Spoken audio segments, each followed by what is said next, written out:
And hello and welcome to the studios of Leominster TV. Todd, Robbins, happy to have you along with us as we continue to celebrate the 125th season of Leominster High School football and all of the great items and people and legends that are a part of this great football program, Football City, and of course as a part of the best rivalry in the land, the 125th year of the Leominster and Fitchburg Thanksgiving Day Classic.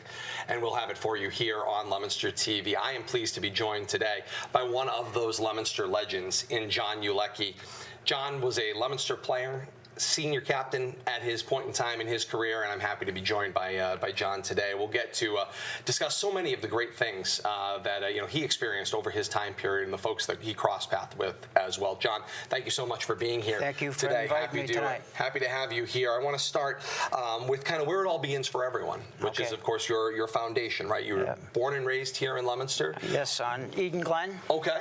And I came from a family of 9. Wow. There was 9 of us, 2 sets of twins, and they're like 3 years apart. No kidding. Yeah, identical. Wow. It's all about that, and somehow you weren't a part of that. I was one of the top 3 boys. Okay. And then we had a daughter. My mother had a daughter, my sister Ann, and. Big families certainly influence, sports. You've got built-in people to play sports with all of the time. I imagine sports were a part of the family quite a bit growing and my dad used to pitch all the time. Okay. To all of us. So my sister would play with us also. So you had a great opportunity to build that foundation of the love of sports.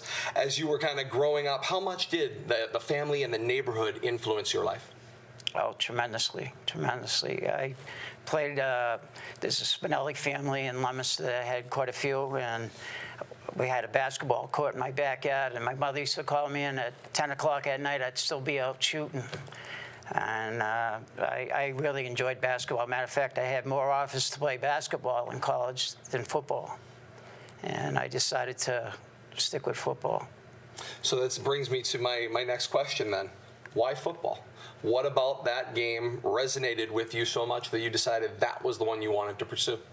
I thought I could go a little further in football. Okay. And I ended up getting drafted by the Steelers, and they drafted me as an offensive guard. And then the third week of preseason, I got moved to center. I never played center before in my life. So that's like taking a guy that's been a plumber, and next day you go into work and they say, hey, can you fix that electricity over there? It needs some work. But somehow you found the way. I found the way, right. And but getting back to when I was younger, the reason people always say, how come you're much bigger than all your brothers? Well, I had a paper route that used to start downtown Leominster, where Pleasant Street starts, and go right down Central Street, all the way to the trailer park. No kidding. And then I'd come back and I'd go up to Lincoln Terrace, where all the Italians live. And so they'd all invite me in, have some raviolis at this house. I'd have some homemades down the street, and my bag would be filled with all kinds of Italian cookies, So, and my brothers would be standing at the end of the street. Did you eat yet? I says, yeah, go ahead. And so they'd run down and they'd split my dinner. It was pretty interesting. So it wasn't necessarily just your individual neighborhood where you grew up. It was the larger neighborhood in your paper route as well. Lincoln Terrace, where all the Italians lived. And that was quite the adventure. I got to know all the Denatales, the Pimarinis, the Fraterellis, you name it. They were all down in that section. Every house where Italians lived, And they all had their kitchens in the cellar. Okay. Because it stayed cool down there. And it was pretty interesting, I remember one, Psych Tossi's father had a nice garden.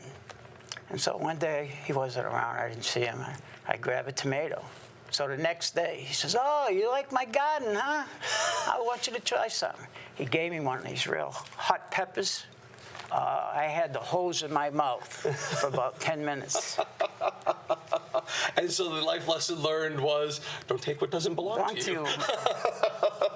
It's amazing how those lessons come in different ways. When you think about your time, growing up, I know one of the things that stands out from the standpoint of football is the fact that youth football became a thing. It was not a thing prior to your era, and you had the good fortune of getting in at the time period where youth football was a place where you could get that bug early. Yeah, and there was always a weight limit, and so the first year was the first year they had Pop Warner, and so Psych Tossi was the coach, and I was overweight.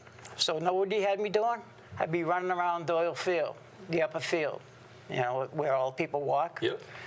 I'd be walking around, and one night the lights are going off, and he's driving away. He says, "Hey, coach, don't forget."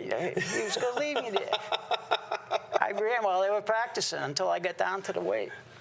Wow. So I made it, and it was pretty interesting. And some of the guys that played, we played in a championship game, and a few of the guys, Psych was the coach of the Lions, and Togo Palazzi, Ron Palazzi, was the coach of the Colts. And it was pretty interesting. There's Roger Mercier played for the Colts, and some of the other guys, Jack Rodequins, and they had a few other ones slipping my memory.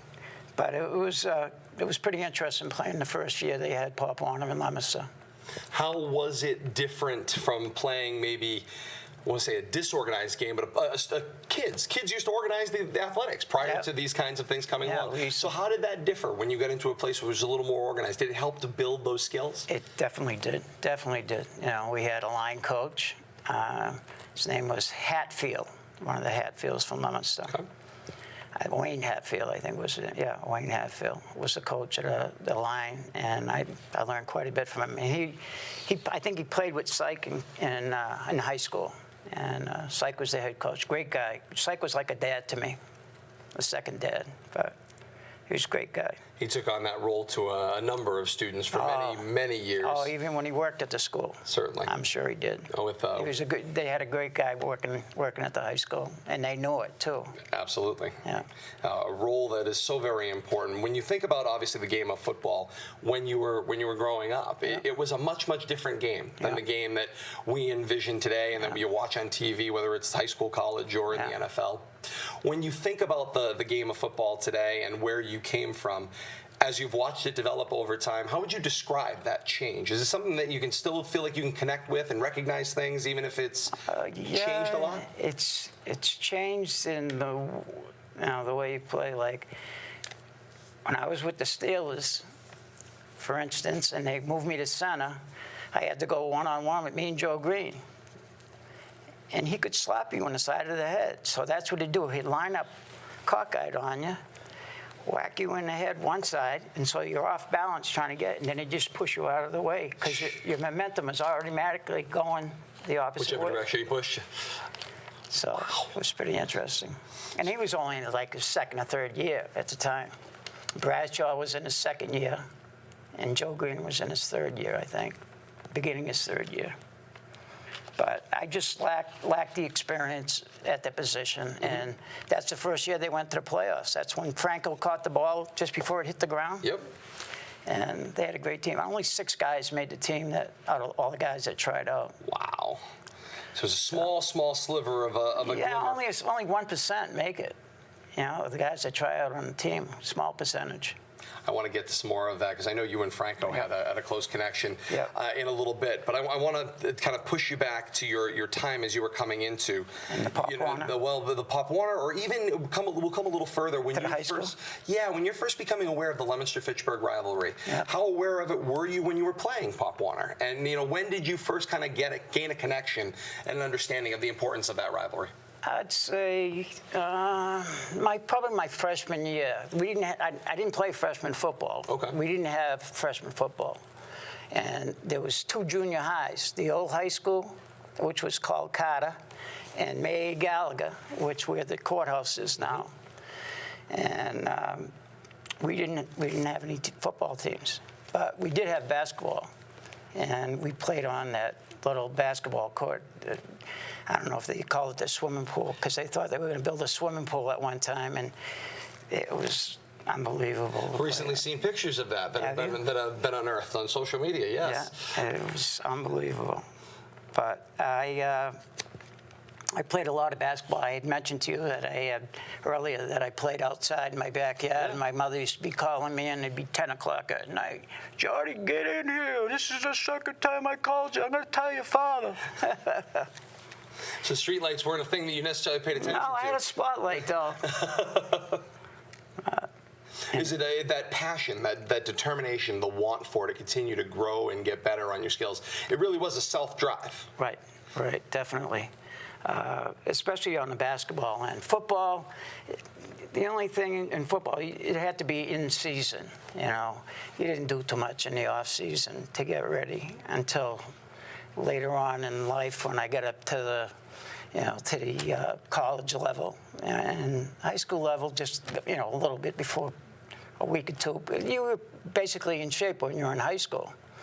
But and then in college, you had to get in shape before you went to preseason, or you'd be sucking wind when you got out there with all the players. And boy, I'm sure coaches enjoyed the heck out of that. You had a chance to play for and cross paths with a couple of legendary Leominster coaches. You're just cross paths with Charlie Broderick a little bit. He's just wrapping up his career, and then Huck Hannigan comes on the scene. And Huck Hannigan was my first high school coach. Okay. And I can tell you some great. Huck Hannigan was a great coach. And then back in 1980, I was running a restaurant in Framingham called Bullwinkle's Pub. Okay. And who comes in? Huck Hannigan. And he said, "Hey, John." And I'd be leaving my house at like 2 o'clock in the afternoon, driving down to Framingham. And I would be getting home. I'd be driving home at 3 o'clock in the morning. The place closed at 1:30, 2 by the time I leave. So I'd be driving down 117, sticking my head out the window, trying to keep myself awake. And I lived in Westminster, where Westminster, Ashburnham, and Fitchburg all meet. Okay. Right at the end. Being Porridge Hill Road. They have a golf course up there called Westminster Country Club. Okay. Yeah. Right in that general neighborhood. Yeah. Talk to me about Huck Hannigan. Tell me some Huck Hannigan stories. I will tell you, for me, he was the guy that I met when I first put 2 and 2 together as a freshman, having just started covering games. And when I tell the story often, I went to my very first Thanksgiving banquet that freshman year, and I was introduced to Huck Hannigan. And I say all the time, I had visions of a Huck Hannigan, based on the stories, being about 6'5", having this real deep voice, and Vince Lombardi type you would have in your mind. No, he was like 5'8". Yeah. And it had kind of a bit of a squeaky voice, but it seemed like he had your attention. He certainly commanded quite a room in '99. He could. He was a great guy, and like I said, he came on the coaching level. He got a lot out of his players, and he knew where to put people. You know what I mean? If you weren't, I didn't stop playing tight end till my last 6 games in high school. He saw that I could catch the ball, and then maybe because I played a lot of basketball, my hands probably developed. And my senior year, I ended up catching 9 passes during Thanksgiving, with either Chopper Logan on my head, or I can't think of the other gentleman's name, but. That's how I got this split, and that's how Jack Selly ended up getting that chin strap. Yes. That had all kinds of blood all over it. And Jack returned it to me back about 5 or 6 years ago. Amazing. If that. It's an amazing He said, I got something for you. And it was a night that my daughter had, when they were in like elementary school, they used to have dances. Okay. And Jack used to take pictures all the time of the couples. And he brought it that one night, and he gave it back to me. He said, "Hey, I got something for you." I was surprised that he still had it. All those years later, you thought you'd never see that chin strap again. And he gave it back to me. How many memories came rushing back when you got it? That game, we played in the rain, and it had snowed like 2 days before that. So it was like slushy. Yep. And I remember going out of bounds on the Fitchburg side, and I knew Marco Landon pretty well because he had, connections in Leominster, and he's from Leominster originally. Yep. And he said, "Take it easy on us, John." He was a great guy. But Huck, playing for him, he was demanding. He knew what he was talking about. And they got him out of New York. He was coaching up in New York before he came back to Leominster. And he did a great job. He had some great football teams. Without a doubt. That presence as a player, yeah. How did it feel? How did it translate? Like I said, he instantly, upon meeting him, he commands your attention. Yeah. He just had that ability. Yeah. And by the time I met him, it was long past his coaching career, and yeah. he still had that magnetism. How would you describe that magnetism of drawing you in? I don't know, just the way he looked at you. He'd look you right in the eye and, tell you what he wanted from you. Mm-hmm. And it worked with everybody, I guess. And he had some successful players on the team, and players that went to college and played on, and guys you never thought would still be playing. But he was a great guy. The funny thing was, when I was working at that restaurant in Framingham, as I was telling you, he came in one night. It was 1980. He says, John, he says, you sure you want to do this? I says, Huck, I'm sick of it. I don't get home till 3 o'clock in the morning, and I leave at 2 o'clock in the afternoon. He says, my life is gone, I'd sleep till like, 9, 10 o'clock. And I didn't have a life. And he says, oh, that's pretty interesting. He says, why don't you come with me over to Marlboro? I want you to coach with us. And so I ended up going to Marlboro. That was my first experience of coaching high school football. Okay. And he got me, I was like a substitute teacher, full time. Every day I'd go in with him. So I'd drive in, and on the way home, he'd be sleeping. There was one time after a game in Marlboro, he was sitting in a chair, and he had it back on the back two things in the chair, back two seats. And he was sitting back. He didn't have any clothes on, and he had a towel around him like this, and he was sleeping with the chair tilted. I was saying, wow. We had to wake him up because he would have took a dive. Yeah, I was going to say, it was heading in the wrong direction and quickly. He looked pretty comfortable, but he fell asleep. No doubt about He'd stay up. I know he wasn't sleeping the night before a game. He'd be up all night. That's what type of guy he was. He was thinking what he was going to be calling the next day. What about those calls? I mean, he was successful everywhere he went. I mean, there was certainly, the history proves out. He never went to a place and didn't turn it around, create a competitive team. Whether it was in a public school, a private school, a school in another state, he won. He created winning football, and so that the way of devising plays. What was it about him and the way he kind of organized the team, put out the competition? What did you see from him? He knew where, like I said, he knew where to put people. You know what I mean? If you weren't a tackle, he wouldn't put you at tackle. And that's what happened to me. My last 6 games in high school, I played tight end, and I thought I was pretty successful, especially my senior year, the last game against Fitchburg. I caught 9 passes, and it was raining out and slushy, and they put a guy in my head, but I still had to get off the line. Think about those days, and I know for players, the jersey means so much. Yeah. Something that you've seen, you work toward, you want to get and earn that opportunity. Talk to me about the first time you remember pulling on that Leominster jersey. What do you remember about it? Well, it meant a lot. You see all the old players that came before you, like I used to watch the Franjosi's, like I said, I remember seeing Don Syke Tossi and Togo play, but I was really young. Okay. I'd say like Frank Iccoboni, Sr. There was a couple other ones. Dave Roddicklin's, Jack Roddicklin's older brother. He was a quarterback also. I'm trying to think of some of the other guys that played. They tend to slip your mind. Let me see. I don't know. Can't really think right now. Mm-hmm.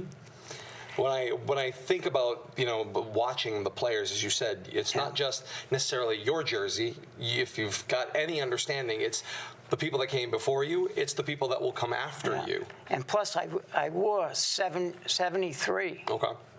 And then my senior year, I wore 76 because the guy that had 76 was Rocco Candiello, great guy. He passed away now, and he had played tackle. And I admired the guy, and as soon as he left, I grabbed 76.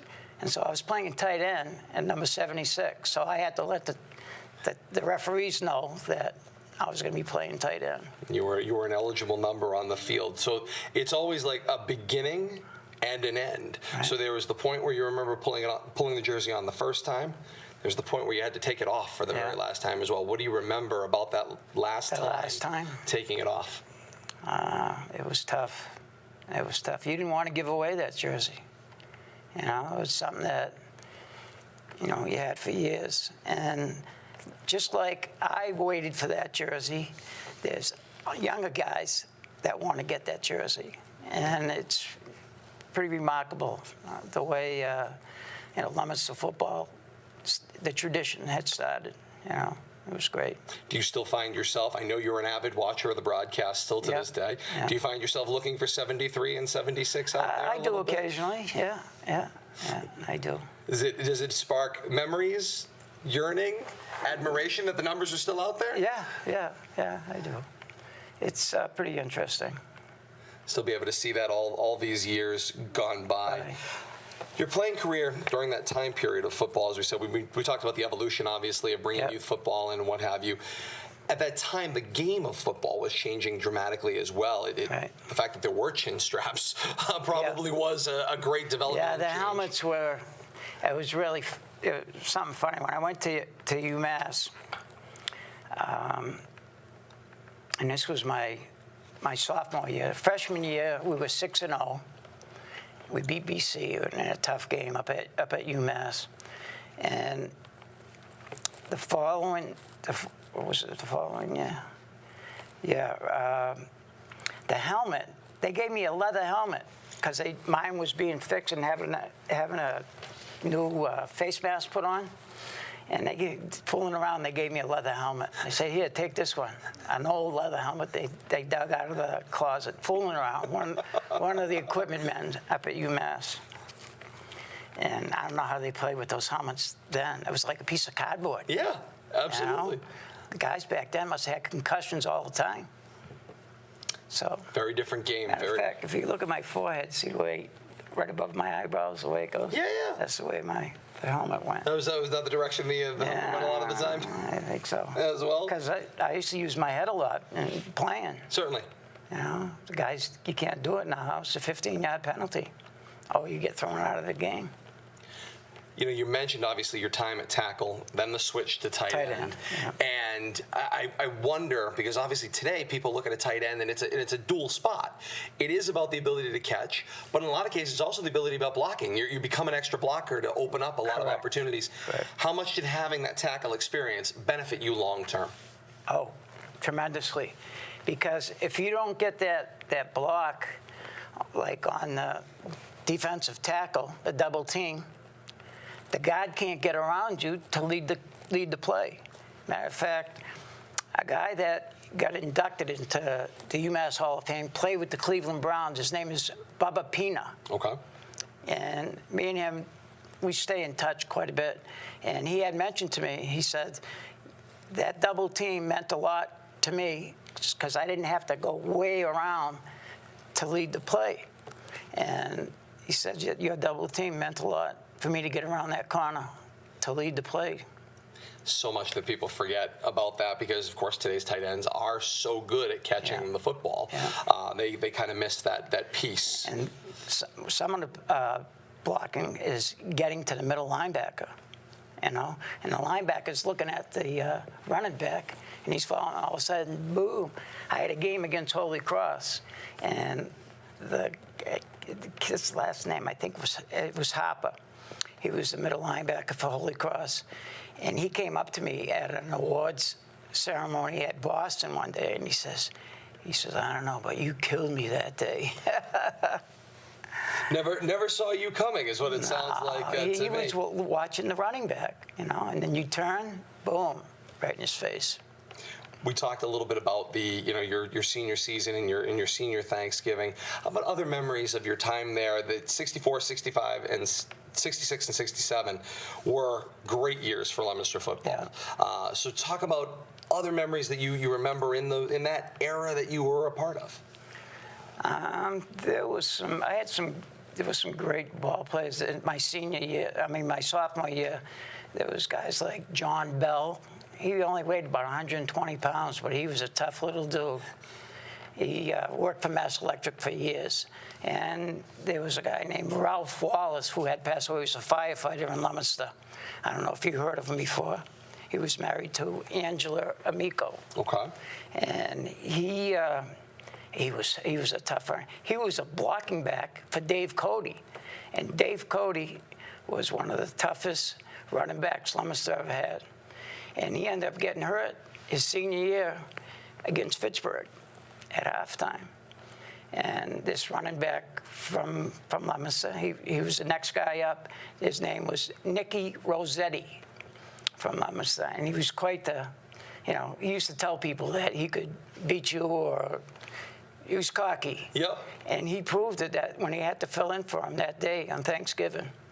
He's great, good football player. So many of those stories exist in this rivalry. Though. Something happens, someone gets sick, the next person comes up, you get hurt in the game, the whole game plan goes out the window, and you've got to find somebody else who's going to step in and do it. And he stepped in and got the job done.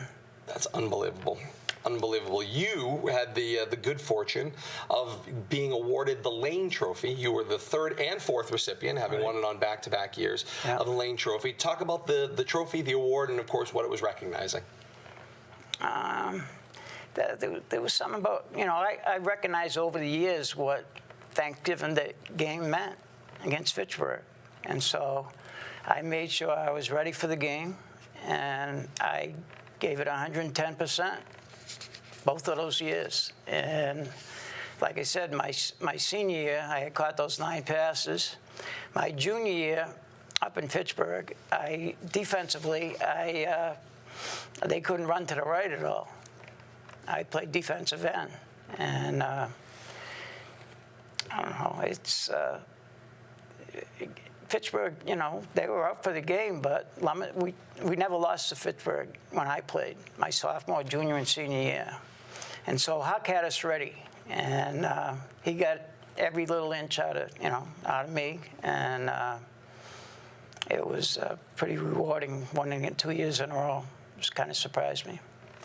How different was the preparation for Thanksgiving? Obviously, the preparation during the year with Huck, I'm sure, was intense. Yeah. But when you get to that Thanksgiving week, you get the week in between, you get set to play that football game. The whole community is talking to you about the history. Talk to me about how that time period is much, much different in the run-up to a football game than anything else you experienced. Yeah, they usually have guys come into the locker room before the game and tell you what the game means. Guys that played, 5 years before you or 10 years before you, and they tell it like it is, what it really means. So everyone tries to give them, 110%. And it was some of the players, took that to heart, and like I said, 3 years in a row we beat them, and it was pretty interesting. It was 16-0 my senior year. I still remember the score. A low-scoring but effective game. In the rain. Playing both ways is something that is unique to high school. Yeah. It's not something that happens beyond, because obviously teams get larger. There are more players. Yeah. So here, at the high school level, playing both ways, does that help to enhance your ability? You were primarily an offensive player. That's how you would describe yourself. But you had this defensive experience. Mm-hmm. Did getting to play both sides of the ball help you in being able to increase your skill and ability on the offensive side? Do you know what the other person was trying to do? Oh, yeah, definitely. I thought the biggest thing is using your hands to try to keep the players away. And when you're playing, like, say you're playing left defensive end, which is their right side, a lot of teams run to the right. So you'd have your left foot back and your right foot up, and you try to take the players on with your hands and keep them away from your legs. So I think my senior year, I went both ways, and my junior year at UMass, I went both ways against BC. The whole first half, second half, I was dead, you know. But it was pretty interesting. When you're preparing for this football game, and we were just talking about this week with the present coaching staff, and you know, them prepping their team. There's two things going on. There's the preparation for a football game, and then there's the communities preparing you to be involved in this game. Right. The family pressure, the friends pressures, the everybody under the sun, because it's so much more than just a game between high school athletes. It's amazing that from the fifth graders or sixth graders, and they're even into the game. It starts when you're young, to the Fitchburg Leominster game, and then at the high school, some of the before the, what do they call that, the pep rally. The pep rally. Okay. The pep rally was always pretty big, and the kids were out of control. The place would be packed, and you'd have to get out there, if you were one of the captains, get out there and give you a little speech, which was kind of tough when you're in high school. First time giving out in front of the whole school and talking, trying to get the guys ready for the game. But pretty effective. The Leominster Fitchburg it's something else playing in that game. When you had some distance between your time playing in this rivalry and got a chance to look back on it, and then I got to talk to other people about experiences, because I think that stands out to me even more so. When you compare what other people in other parts of the country, or even just other New England states experience, lots of people don't play Thanksgiving football. No, they don't. And you have this great thing that is unique to Massachusetts. I felt always, the more I learned from people that were in New York and New Hampshire and New Jersey, they just don't have that same experience. Some of them don't even play on Thanksgiving,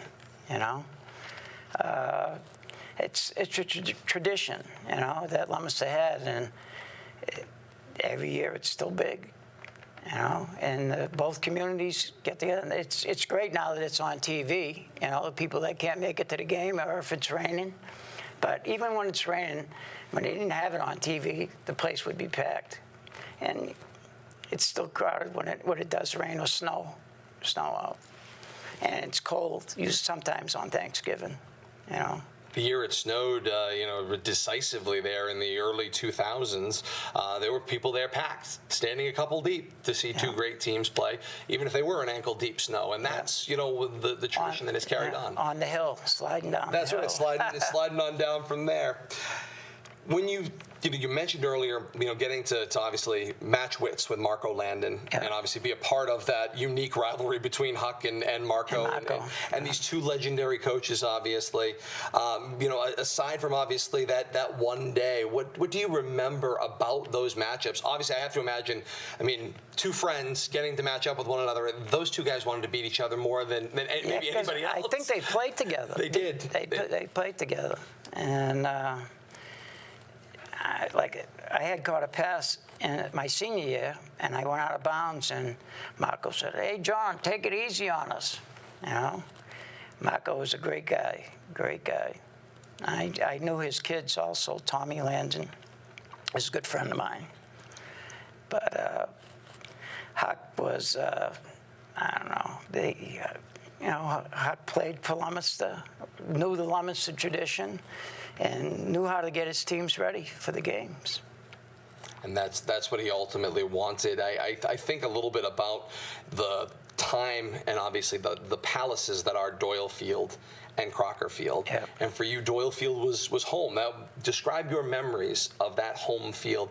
It looked a little different than it does today, but not altogether different. I'll tell you what, it used to be the best, even when I played in college. When I got done in college, I used to tell people that Doyle Field had the best surface than anywhere in the country. Any team any field that I played on, Doyle Field, it was just superior. The way they only played like 6 games on it, then they didn't even play soccer on it at one point. Mm-hmm. I know they play now, but certainly. back when I played, they played like 5 or 6 games, and that was it.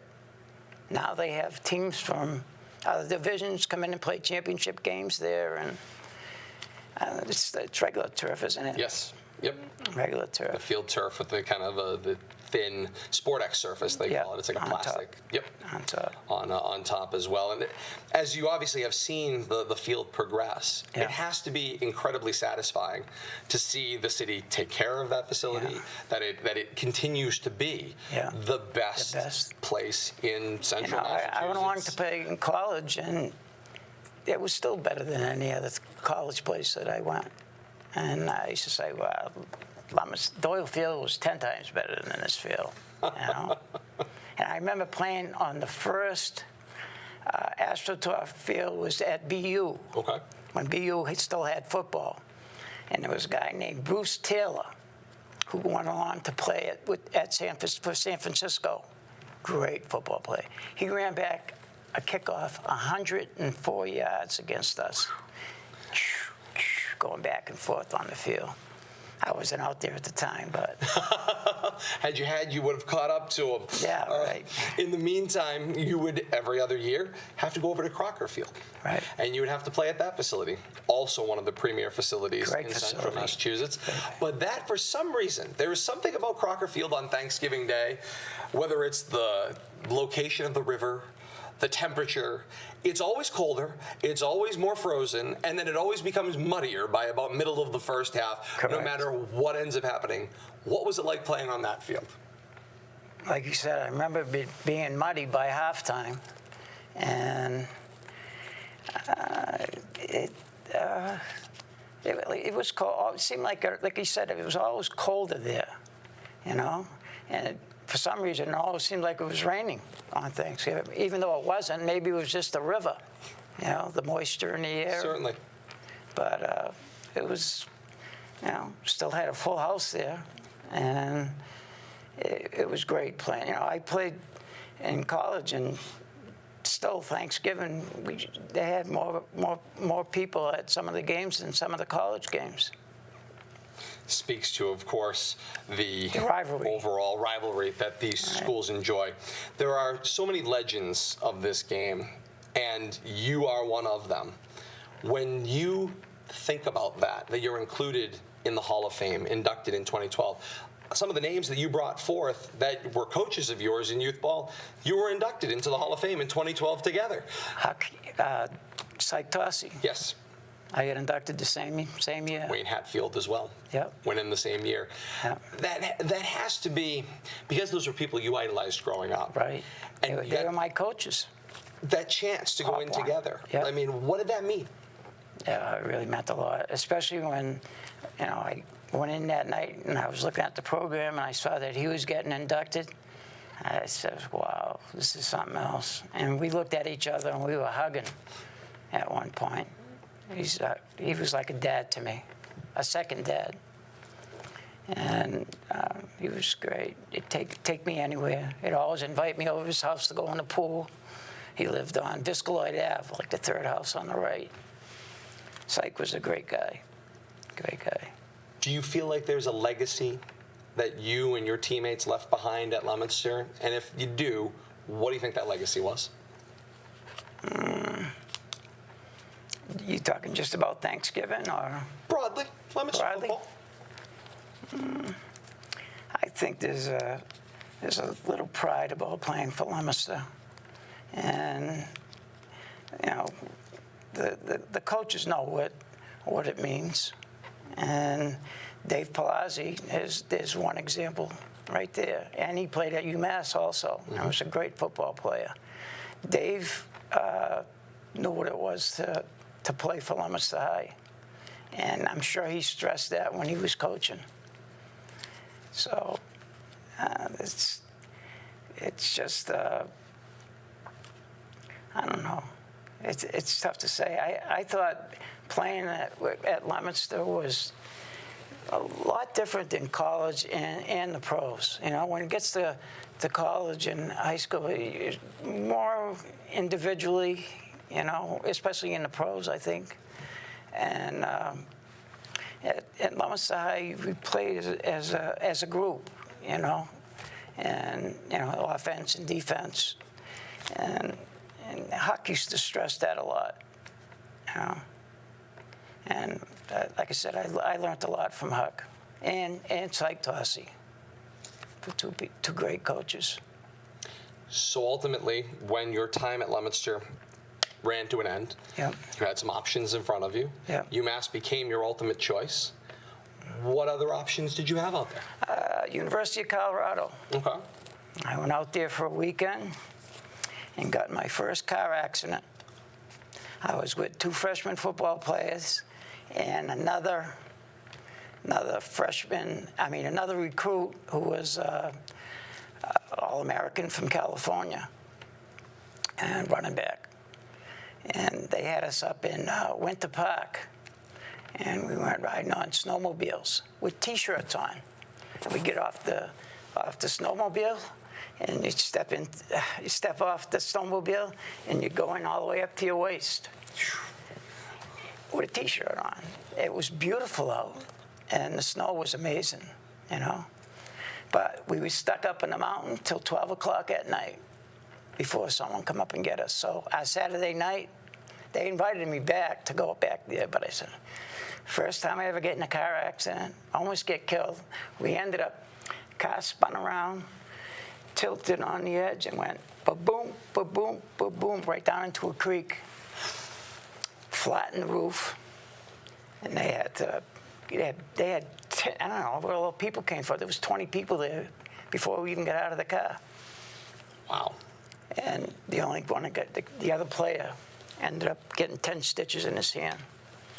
But I didn't feel it till the following day, the bumps and bruises. But it was, like I said, it was the first time I get in a car accident.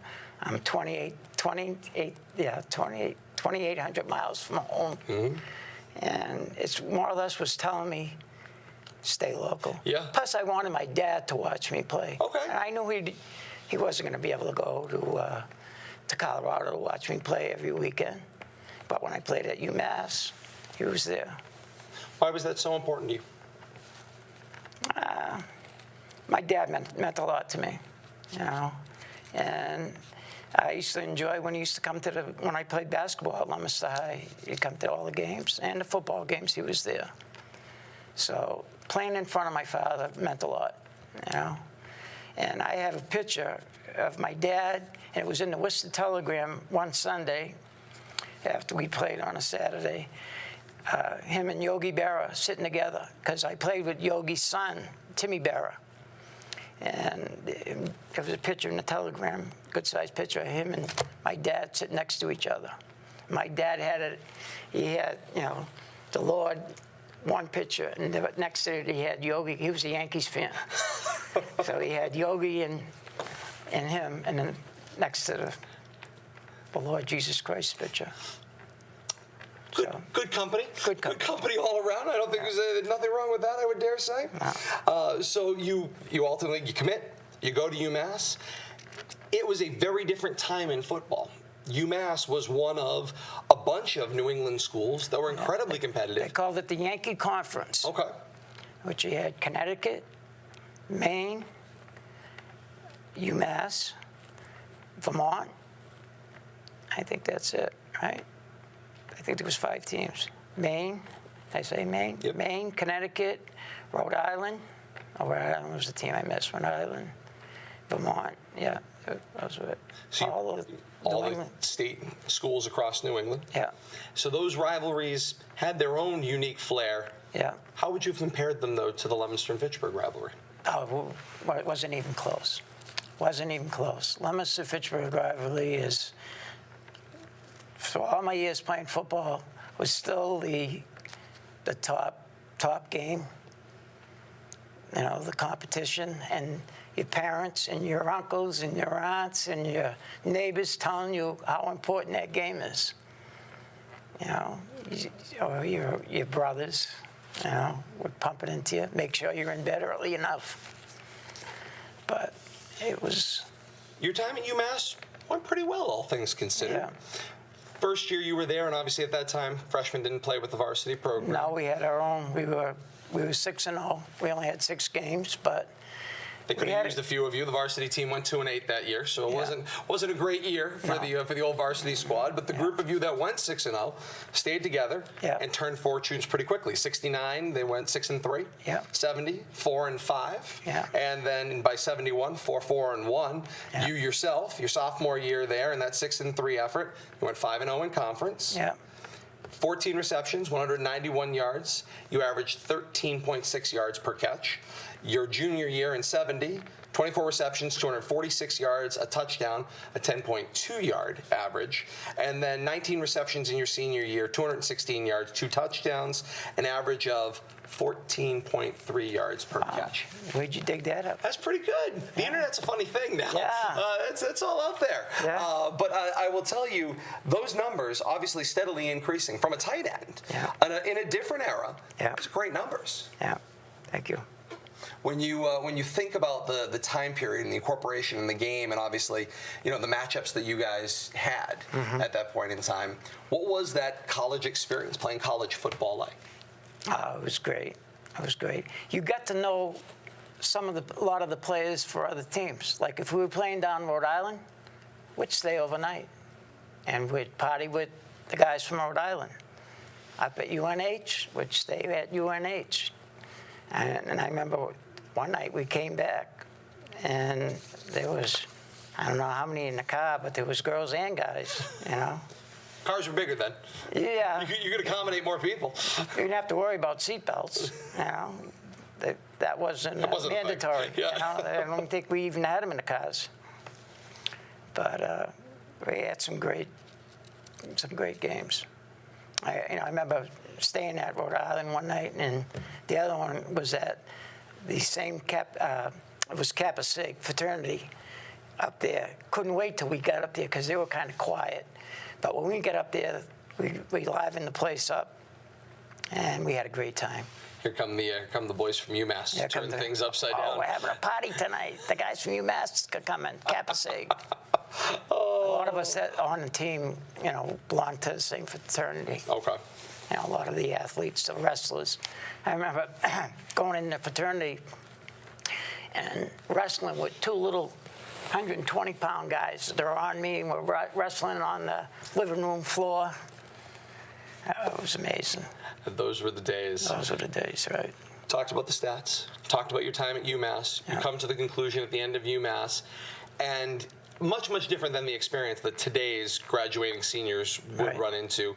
Not this glitz and glamour of the NFL draft, and I mean, it's amazing what it's grown into. Yeah.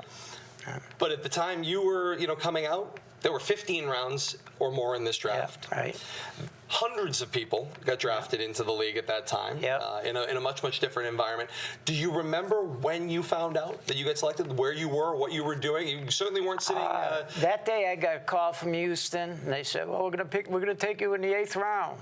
Oh, nothing happened. No. You weren't exactly watching on TV either at the time. You weren't following it moment to moment. I sat next to the phone, and there was 2 teams. The other team, I think, was Green Bay. And they said, "Yeah, we're thinking about taking you. What do you think?" And I said, "I'm ready." And didn't take me.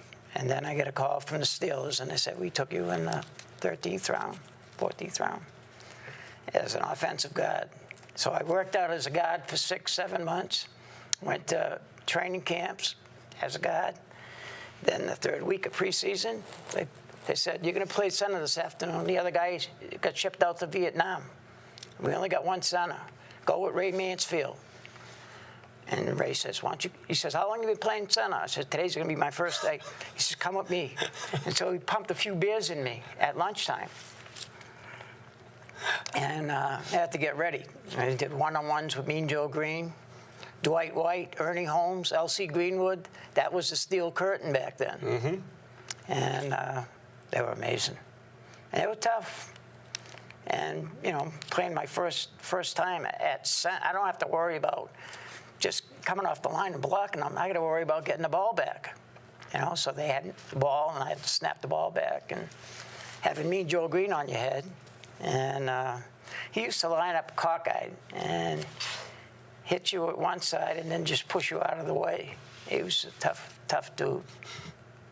Cannot even imagine. That's how we get the name Mean Joe. Mean Joe Green. Yeah. When you think about, obviously, that time where you went from, you're playing in this Leominster-Fitchburg rivalry, you go to UMass, have some good success there, get this opportunity to go on to I the played in NFL. the Senior Bowl. Okay. My senior year. That's how I met Franco. No kidding. Yes. Matter of fact, I didn't get down there till that Wednesday. So I only had like one practice. Okay. I had stopped playing in November. This was January layoff. 6th. Yeah. I hadn't played any football. And so I get out there, and they said, and all of a sudden, like I said, I met Franco. Franco was playing Penn. He played at Penn State, and then we both get drafted by the Steelers, and we roomed together. Hulecki and Harris, Hulecki, they roomed you by alphabetical order. Okay. And he was something else. He was quite the guy. He was a great athlete. He's the one that caught that pass just before he hit the ground. Could you have envisioned that moment with that roommate that you had met at the Senior Bowl, and then could you have seen him being a guy that they talk about? Yeah, he was pretty tough that day in the Senior Bowl. He was tough. I think he scored a couple touchdowns. We ended up losing, and the guy that played for the South quarterback, his name was Pat Sullivan from Auburn. Okay. He was a quarterback for the South, and they ended up beating us. But we had a chance to score, and somebody went off sides. And they called back with Franco's touchdown. He was a little upset. Did you ever consider not going? Did you feel like there was a choice? If you were drafted, you were going no matter what? Or did you think maybe there's something else I might want to do? Maybe this isn't where I want to spend my life? That didn't come up till like I said, I ended up putting on weight to play that position. Mm-hmm. And then I played for the New England Colonials. And we had guys like 5 or 6 guys from UMass, guys from Dartmouth, guys from BC, guy from Harvard, all local guys. A few guys a couple guys from down south, and maybe one guy from out west. But we were the best semi-pro team in the country. We were 14-2. And we had like a conference, New York, Maine. There was 2 teams from New York, a Jets team and a Giants farm team. And we beat both of them. We played with the Jets in the championship game at Foxborough. Back then, they called it Schaefer Stadium. Yep. And I went back, and that's when I played tight end. And I had a pretty good game that championship game, caught a couple of touchdown passes. So at that time, semi-pro ball, although not technically affiliated, was loosely affiliated with their with the NFL Patriots. counterparts. Right. And I played in front of Chuck Fairbanks. Chuck Fairbanks was the coach of the Patriots at the time. And I played in front of him that night. And I ended up getting a contract with them. They signed me. And then they were practicing at UMass. That's where their preseason was, which was pretty, they're practicing in my old stomping grounds. Yeah. But just before I went to camp, my girlfriend tells me she's 3 months pregnant. And so psychologically, I lost a little. I was in the best shape of my life, but psychologically, I wasn't ready to step on the field. And at the time, what happened was, they were on strike, and so everybody had left. That was a year of strike, and in the meantime, I had applied for a job just before that, and it was a beer salesman job, and they had quite a few guys apply for the job, and the head guy, the president of the company, had connections. He's originally from Leominster, and he knew I played football. He heard a little about me from playing, at UMass, and I went in for an interview, and I ended up getting one of the jobs. They hired 2 guys, and it was a good job. I worked strictly commission, got paid when the customer paid, so you had to see all your customers so you can get that check. And the liquor business was kind of different. You have, some customers have 30-day credit, some have 45. And, excuse me. No, you're good. Some guys have 45, but there's a 60-day law. If you make 60 days, then you have to pay cash. So I had a few customers, like on a Thursday night. Remember King's Corner? Mm-hmm.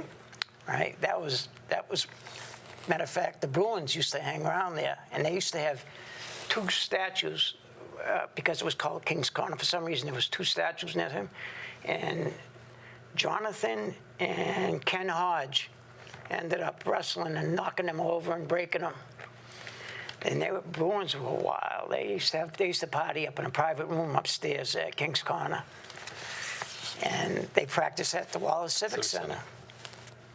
How about that? At a time where they, of course, were going through some great success. So life brings you back to the Twin Cities. I'm trying to think of the other guy that played for the Bruins. He wore number 16. Yeah, he had the goatee. Yes, Sanderson. Okay. Derek Sanderson. Yeah. Yeah. He was quite the guy. Came off, by the time he was a TV analyst in the years where I was growing up, he came off as such a straight guy. Yeah. I didn't see that fighting up at King's Corner. So you return home to the Twin City.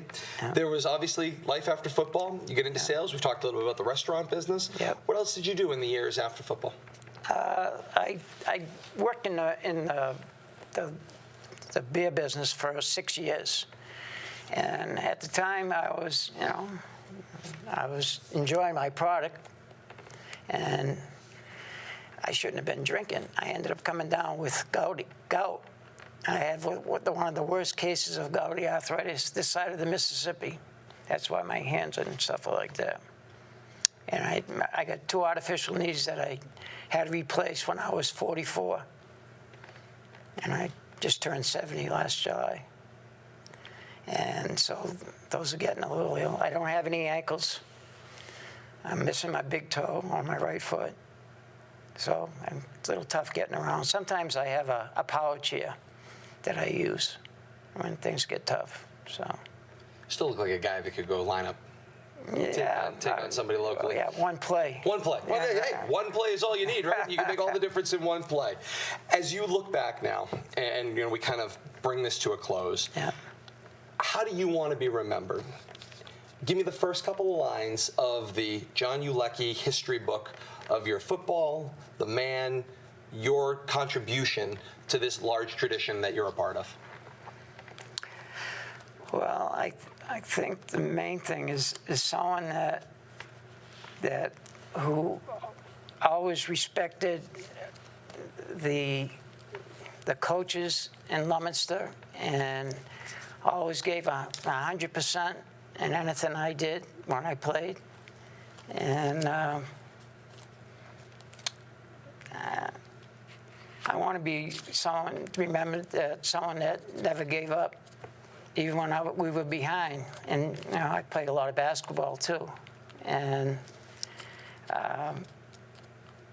just giving 100% every time you played, and then helping out guys that needed a little help. I did some coaching after I played football, and I coached girls basketball for a while. And then I was a track coach, and I never coached track. And I taught myself how to be a track coach. I got every book out you could see, tapes, you name it. And one of the biggest meets was against St. John's. Beating St. John's down there on their home track and winning the mile relay by 20 yards. And they said this is the first time St. John's ever got beat. I don't know if we talked about this earlier. We didn't, did we? No, we were before we come on the air. You had mentioned the story to me. Yeah. And I think anytime we can relay some of those stories, it's never a bad thing at all. Yeah. As we come to a conclusion, Yeah. I think to me one of the best things about this, as we had kind of talked about earlier, is the ability for folks that have gone before the teams that play now Yeah. to be able to pass on a message. Mm-hmm. So if I gave you the opportunity to speak to that team that's going to go into battle on Thanksgiving Thursday 2019 with Fitchburg, what would be your message to those players as they get ready to go out and take on their arch rival? Just say, everything that you learned, and give 100% when you get out on that field Thanksgiving. And you'll see everybody, the crowd will be there, and everybody will remind you that it's really important that Leominster wins. And I think that's about it. All right. John Hulecki, thank you so much for spending the time with us this evening. Thank you. I appreciate it. So awesome to be a part of this amazing rivalry between Leominster and Fitchburg, and to have the opportunities, of course, to speak to great legends like John Hulecki. We thank you so very much for your time this evening. Enjoy our coverage of the Leominster and Fitchburg Football Classic that will be coming up on Thanksgiving Thursday, beginning at 9 a.m. with extended coverage on the K-Zone AM 1280 and 105.3 FM right up until kickoff of the 138th meeting of Leominster and Fitchburg, the 114th Thanksgiving Day Classic at 10 a.m. right here on Leominster TV. For John Hulecki, Kate Robbins back in our control room, I am Todd Robbins. Thanking you so very much for joining us. And until next time, so long, everybody. Thank you, Todd.